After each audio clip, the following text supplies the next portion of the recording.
ইনকিলাব মঞ্চের আহ্বায়ক ওসমান হাদি হত্যা মামলার প্রধান আসামি ফয়সাল করিম ও আলমগীরকে গত ৮ মার্চ গ্রেফতার করে ভারতের পশ্চিমবঙ্গ পুলিশ। তাদের দেওয়া তথ্যে রোববার ধরা পড়ে ফিলিপ সাংমা নামে আরেকজন।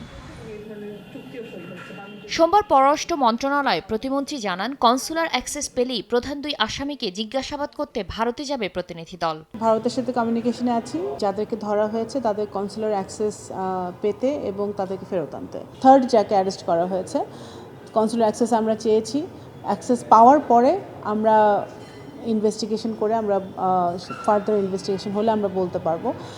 কিন্তু আমাদের তরফ থেকে সম্পূর্ণ চেষ্টা চলছে। আমরা আশা করছি ভারত সম্পূর্ণরূপে সহযোগিতা করবে।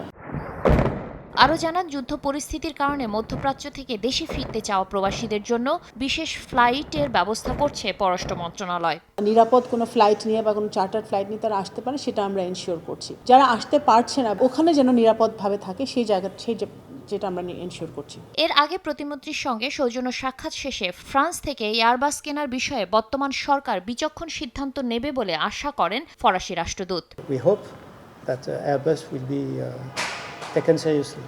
Now discussion is going on and it depends on Biman and other governments. মধ্যপ্রাচ্য পরিস্থিতি নিয়েও পররাষ্ট্র প্রতিমন্ত্রীর সঙ্গে আলোচনা হয়েছে বলে জানান ফরাসি রাষ্ট্রদূত।